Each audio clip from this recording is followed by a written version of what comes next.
November 14 எல்லாருக்கும் இன்றைக்கி children's day wishes. அதுக்கப்புறம் நவம்பர் 14 வந்து வேர்ல்டு டயபெட்டிஸ் டே. ஸோ டயாபெட்டிஸ் சுகர் இருக்குது, நமக்கு சுகர் கண்ட்ரோலில் இருக்கணும் அப்படின்னா அதுக்கு டயட்டு தான் ஃபஸ்ட்டு.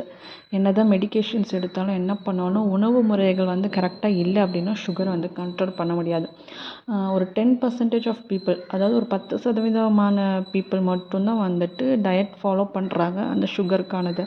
பாக்கி 90% இருக்கவங்க வந்து சுகருக்கான எந்த டயட்டுமே ஃபாலோ பண்ணுறதில்ல, ஒன்லி மெடிக்கேஷன்ஸ் மட்டும் எடுத்துக்கிட்டு கண்ணாப்பின்னான்னு ஃபுட்டு எடுத்துகிட்ருக்காங்க.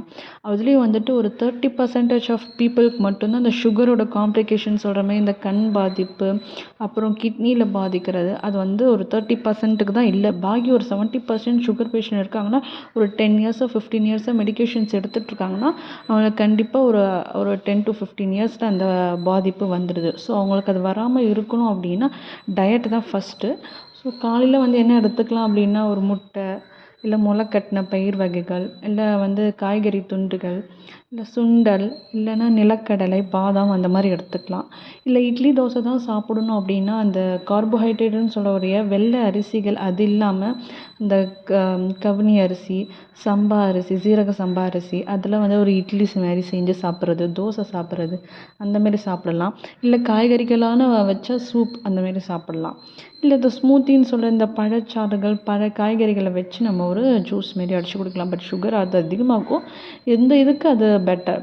அப்புறம் இரவு உணவுகள்னு பார்த்துக்கிட்டா ஒரு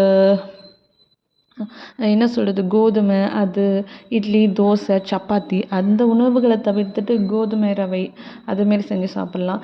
சிறுதானியத்தில் அடை மாரி செஞ்சு சாப்பிட்லாம். சிறுதானிய உணவுகள் வந்து இப்போ சுகருக்கு கண்ட்ரோல் நல்லா கொடுக்குதுன்னு சொல்லிட்டு அதை எல்லோரும் பயன்படுத்துகிறாங்க. ஆனால் எப்படி பயன்படுத்துகிறாங்க அப்படின்னா அதை எல்லாம் அந்த சிறுதானிய வகைகள் எல்லாத்தையும் ஒரு பவுடர் பண்ணி ஒரு கஞ்சி மாதிரி அந்த கூழ் மாதிரி குடிக்கிறாங்க. அது வந்து குழந்தைங்க வளர்கிற பசங்களுக்கு கொடுத்தா அது ஓகே, அது வந்து நல்லா ஹெல்ப்ஃபுல்லாக இருக்கும், ஹெல்த்தியாகவும் இருக்கும். அதே நம்ம சுகர் பேஷண்ட்டுக்கு அது அப்படி சாப்பிட்டோம் அப்படின்னா அது வந்து அவ்வளோ சுகரு கூடும் அந்த கஞ்சி வகையில் அந்த ஃபார்மில் சாப்பிட்றது.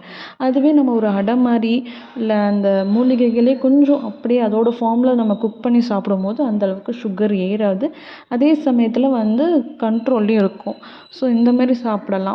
இதெல்லாம் இந்த மாதிரிலாம் ஒரு டயட் ஃபாலோ பண்ணி கண்ட்ரோலில் இருந்து அப்புறம் நம்ம மெடிக்கேஷன்ஸ் எடுத்துக்கிட்டோம்னா நமக்கு யூஸ்ஃபுல்லாக இருக்கும்.